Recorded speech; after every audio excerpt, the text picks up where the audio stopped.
Hello tout le monde, alors je reviens avec une nouvelle vidéo. Il s'agit de ma vidéo des favoris du mois de octobre 2023. Ça fait un petit moment maintenant que je fais des favoris tous les mois, mais c'est toujours un plaisir de les faire. Ce mois-ci, il y a un peu de lecture, deux séries et un film, donc classique, plutôt chargé au niveau lecture, hein, parce que j'en ai quand même 4, donc voilà. Mais c'est parti, je te laisse découvrir ça tout de suite.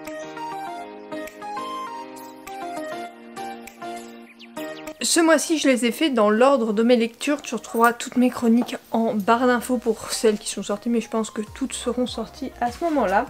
Et la première, il s'agit de Rebel University, le tome 1. Je n'ai toujours pas acheté le 2 et le 3, mais j'ai lu le tome 1, donc Hot as Hell d'Alfreda Henwick et Alicia Garnier. Défenseur de l'équipe de hockey, les Grizzlies, Hunter Clark fait partie de l'élite de Rebel University. Son prénom, comme celui de trois de ses colocs, est sur toutes les lèvres du campus. Pourtant, ce n'est pas une célébrité, la célébrité qui va lui faire perdre la tête, mais sa rencontre inattendue et explosive avec Harper. Qui est cette Harper? Non seulement elle est insensible à son charme, mais en plus elle semble pas l'apprécier. Lui que tout le monde adore grâce à sa merveilleuse personnalité. Quel culot! Ne lui en déplaise, Harper ne ressemble en rien aux filles qu'il a l'habitude de fréquenter. Une taille plus safe, 6, qu'elle assume pleinement en la défendant sur les réseaux sociaux consacrés au body positif, des études de journaliste qui la passionnent, et elle a clairement autre chose à faire qu'aduler un sportif comme Hunter. Mais un coup du sort va les obliger à passer beaucoup de temps ensemble. Hunter va y voir l'occasion parfaite de lui montrer pourquoi tout le monde l'adore et qui sait peut-être la faire craquer pour lui. C'est mignon, c'est à l'université, on aborde quand même des thèmes hyper intéressants, notamment actuels avec les réseaux sociaux, la body positive et tout ça. Donc j'ai trouvé ça vachement bien et ça change des romances habituelles. Certes, je suis sortie de l'université maintenant il y a 3 ans, bientôt 4. Mais ça n'empêche que j'ai apprécié découvrir cette lecture parce que je la trouve un peu rafraîchissante et tout ça, je l'ai beaucoup aimé, donc j'ai hâte de découvrir les autres colocataires, mais je crois qu'il y a... Parce qu'on parle... Ah, lui et ses 3 colocataires, donc oui, il y a 4 tomes, c'est logique. J'étais en train de me dire, mais attends, ils sont que 3, pourquoi il y a 4 tomes? Mais en fait, non, c'est totalement logique. Donc voilà, j'ai beaucoup aimé, j'ai hâte de découvrir la suite, j'espère que la suite sera aussi intéressante et avec des thématiques aussi bien. Sachant que les autrices, je les connaissais... par l'intermédiaire de leurs livres individuels, j'ai trouvé que leur style à 4 mains était vraiment intéressant et donnait un plus à l'histoire. Après, voilà, ça reste une romance classique avec une fin un peu trop rapide à mon goût, mais j'ai bien aimé et j'ai passé un moment. Si tu veux une lecture sans prise de tête, franchement, elle est parfaite pour toi.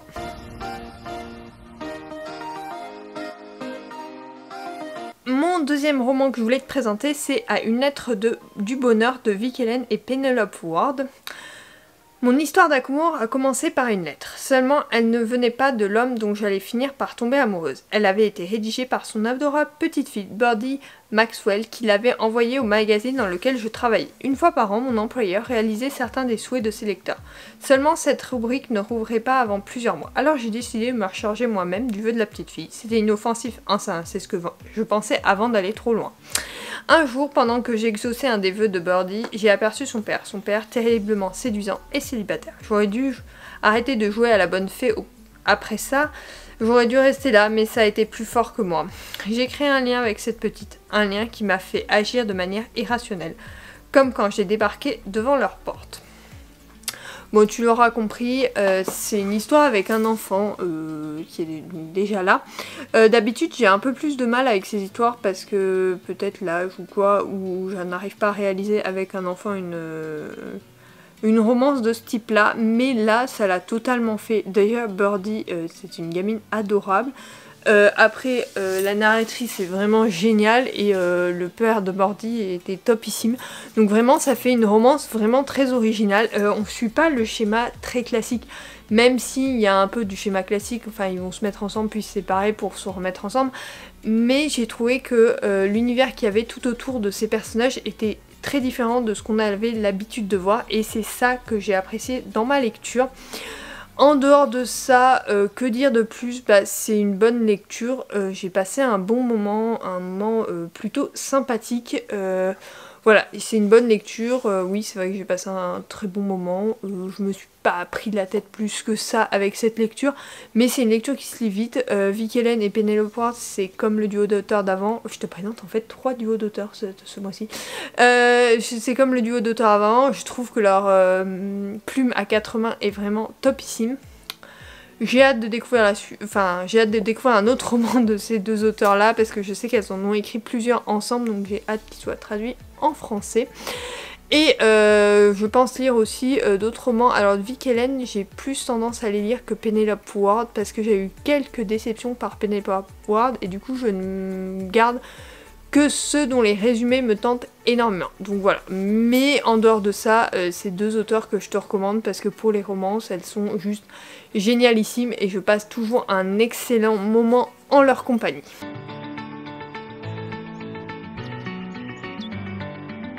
Ensuite, je vais te présenter donc un livre que j'ai emprunté à la médiathèque. Il s'agit de la saga d'Oren, le tome 1, Guilt, de Raven Kennedy. Alors, celui-là, cela n'a pas été un coup de cœur tout de suite, ni un coup de cœur tout court, mais je sais pas, c'est l'univers que j'ai envie de te présenter. Donc, l'or, plancher d'or, mur d'or, meubles d'or, vêtements d'or. À Ainbel, dans le château construit au cœur des montagnes gelées, tout est fait d'or. Moi-même, à 15 ans, À 15 ans, Oren a échappé à un sombre dessein en étant recueillie par le roi Midas, qui transforme tout ce qu'il touche en or. Depuis 10 ans, elle se sent choyée et protégée des dangers de l'extérieur de sa cage dorée. Et surtout, elle voue au roi Midas un amour sans limite, jusqu'à ce que la guerre du roi menace le royaume Ainbel. Pour s'assurer de la victoire, Midas décide de passer un accord aux dépens d'Oren. Soudain, les certitudes d'Oren volent en éclats, sa confiance est brisée, son amour remis en question. Et si tout ce qu'elle pensait savoir sur Midas se révélait faux? Alors, ils te vendent ça comme de la romantaisie. Je viens de te lire le résumé, sache que tu n'en sauras pas plus sur le côté romance. Parce qu'il n'y a pas de romance. Moi, pour la romantaisie, il faut vraiment qu'il y ait une romance. Là, il n'y a 0 romance.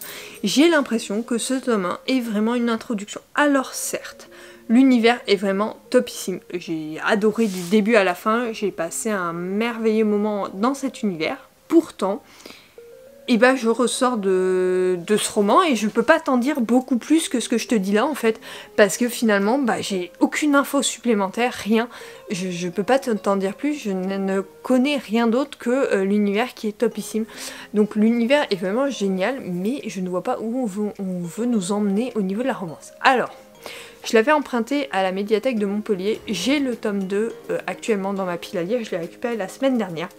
Il fait partie des romans, bon quand je te tourne cette vidéo, je vais le lire cette semaine, sauf que je ne l'ai pas commencé et je ne peux rien te dire, donc je ne peux pas t'en dire plus. Donc j'espère pouvoir te publier cette vidéo et que tu auras ma chronique dans les semaines à venir, parce que sinon je ne peux rien dire de plus.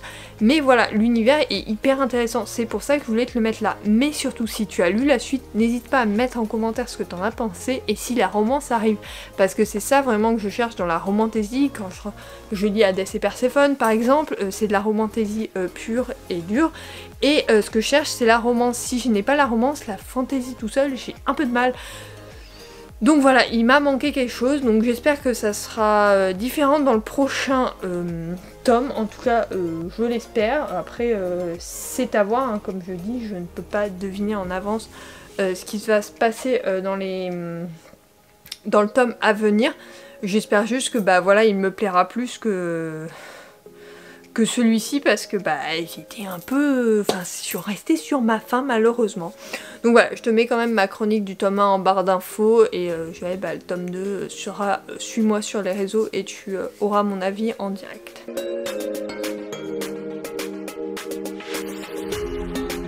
Le dernier tome, il s'agit de Ce qui nous rend vivants d'Emma Green. Bon, tu te doutes que j'allais te le présenter, il est sorti ce mois-ci, déjà sorti, déjà lu. Aux urgences de l'hôpital public de Chicago, Clay commence son internat et y retrouve Carter Cruz, une vieille connaissance. Bien plus que ça, en réalité, son meilleur ami de la fac de médecine, mais aussi son plus sérieux rival. Et son plus grand regret. Ici, Cléo se sent enfin à sa place, au milieu des brancards qui roulent à toute allure, des portes qui claquent, des chefs qui crient, des machines qui bipent et des tenues pastels qui volent au secours de ceux qui en ont besoin. Chaque jour, elle apprend, elle soigne les autres pour oublier le mal qui les ronge. Elle croise l'humanité et la mort dans les couloirs, elle tisse des liens forts avec tous ces héros du quotidien. et se rapproche malgré elle de celui qu'elle fuit à tout prix. Pourtant elle voudrait juste se sentir aussi invincible que lui et croire le temps d'un battement que la vie peut l'emporter. Très Grey's Anatomy, hein, c'est pour ça que je l'ai choisi. C'est un coup de cœur pour moi, c'est mon coup de cœur du mois. Tu sais que j'en ai plus beaucoup des coups de cœur maintenant. Bah celui-là, ça en est vraiment un. Bon, très Grey's Anatomy, comme je te disais, avec d'un côté l'histoire des patients, des personnages, de l'autre un univers de l'hôpital vraiment très ancré dans l'histoire et une romance toute mignonne. Bon, la romance c'est un plus parce que dans Grey's Anatomy les romances se finissent souvent par des séparations, hein. On va pas se mentir, mais non, là ils sont bien, bel et bien ensemble à la fin du roman, donc c'est pas du Grey's Anatomy à 100%, enfin en même temps on se serait ennuyé sinon. Alors j'ai appris qu'il y avait des spin-offs, donc j'ai hâte de les découvrir, mais en tout cas les personnages sont hyper intéressants, les thématiques abordées sont hyper importantes, sont originales et changent. Vraiment je vais passer un bon moment de lecture. Tu sais que j'adore ce duo d'auteurs, je sais qu'il y en a qui l'apprécient pas forcément, moi je suis totalement fan. Celui-là a un peu pas détrôné, non c'est pas vrai, il a pas détrôné mon préféré du duo d'auteurs, mais il se place en une très belle deuxième position parce que j'ai tout simplement adoré, j'ai tellement hâte d'avoir les spin-offs en main. En tout cas il est vraiment top et puis la couverture est trop belle, elle me fait vraiment penser à Grey's Anatomy même si ce n'est pas Seattle derrière. Mais on dirait pas non plus Chicago, tu me diras. Hein. Bref, la couverture est vraiment sympa, donc j'ai adoré.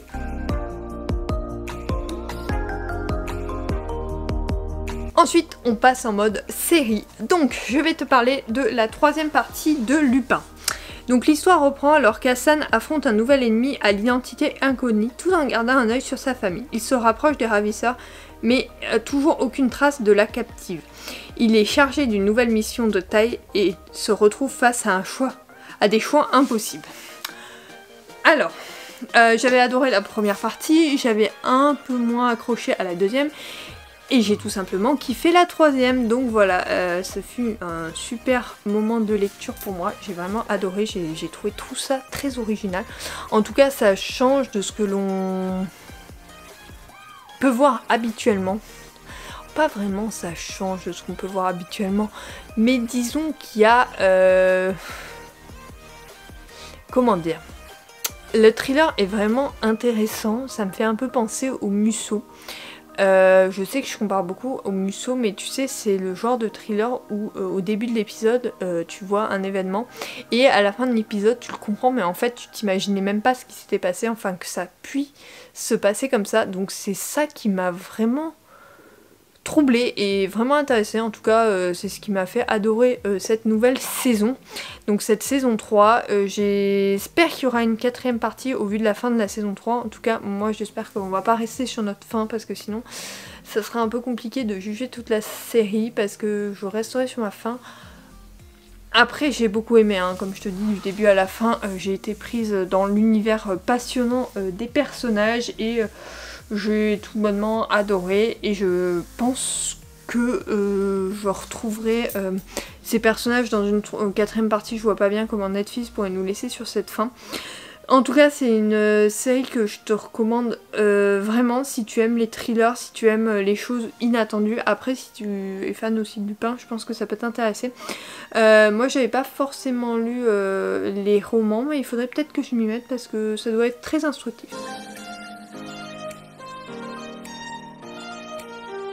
Série suivante, il s'agit de la saison 1 et 2 de L'été où je suis devenue jolie. Isabelle Combly, surnommée Belly, qui passe tous ses étés à Cousine Beach, accompagnée de sa mère et de son frère aîné, ainsi que le meilleur ami de sa mère et ses fils. La meilleure amie de sa mère et ses fils. Cette année, elle va connaître son premier amour, mais aussi sa première peine de cœur. Donc, série adolescente, donc saison 1. Oui, parce que je souhaite séparer les deux saisons. Saison 1, vraiment géniale, série adolescente, détente, machin, les premiers amours, les fêtes, les trucs, les pichotes, et tout. Un drame se passe à la fin de cette saison 1, et on passe sur une saison 2 qui est beaucoup plus dramatique et qui aborde des sujets beaucoup plus complexes. C'est deux saisons différentes avec des personnages très attachants, mais qui... Alors, on voit bien une évolution entre la saison 1 et la saison 2, mais qui sont pas totalement différents. Donc ça veut dire que les scénaristes ont réussi à faire un truc extraordinaire, c'est de nous garder des personnages de la saison 1 de nous les mettre dans une saison 2. La saison 1 est plutôt joyeuse, la saison 2 est plutôt dramatique, et pourtant on retrouve les mêmes personnages, on a l'impression d'évoluer avec eux finalement, de passer toutes les étapes de leur vie avec eux et tout ça, et j'ai trouvé ça mais extrêmement intéressant et extrêmement intelligent. Franchement, je ne m'attendais pas à autant apprécier cette lecture. Donc si tu... pas cette lecture, cette série, si tu ne connais pas, je te la recommande. C'est une série adolescente en première saison, c'est une série plus dramatique en seconde saison. Je ne sais pas s'il y aura peut-être une troisième saison, je me suis pas renseignée. Mais je serais intéressée de voir comment les scénaristes vont réussir à faire encore une fois évoluer ces personnages. En tout cas, moi, j'ai tout bonnement adoré. Donc voilà, c'est une série que j'ai beaucoup aimée. Donc voilà les 2 séries du mois que j'ai aimées. Maintenant, on passe au film. Au niveau des films, je voulais te parler de Spy Kids Armageddon, si je prononce bien. Donc l'histoire est celle des enfants des plus grands agents secrets du monde qui aident involontairement un développeur de jeu à déclencher un virus qui lui donne le contrôle de toute la technologie. Ils doivent devenir eux-mêmes des espions pour sauver le monde.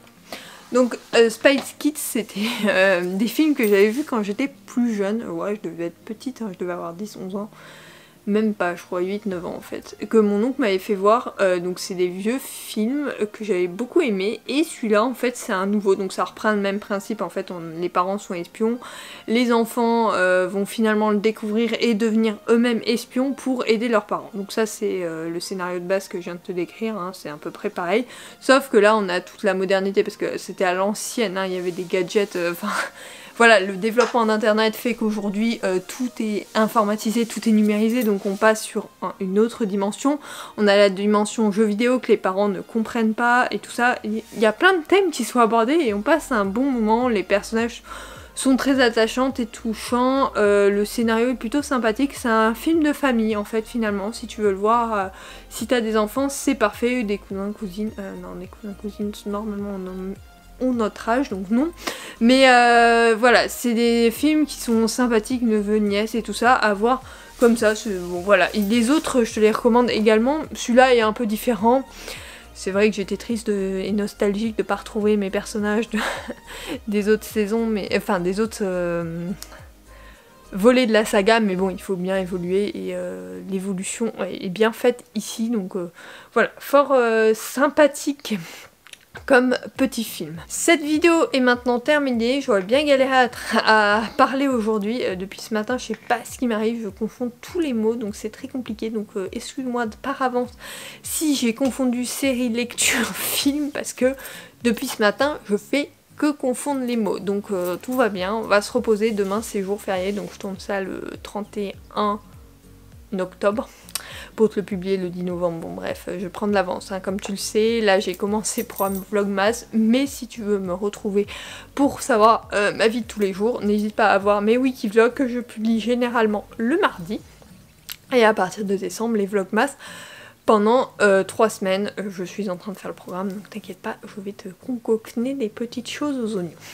En tout cas, j'espère que cette vidéo t'a plu. N'hésite pas à me rejoindre sur les réseaux sociaux, les liens sont en barre d'infos, à t'abonner à cette chaîne, à aimer cette vidéo et à commenter mes lectures, mes films et mes séries. Et si tu en as à me recommander qui ressemblent à ceux que je t'ai présentés, n'hésite pas, j'irai les voir ou les lire avec plaisir. Sur ce, je te fais de gros bisous et je te dis à la semaine prochaine. Bye!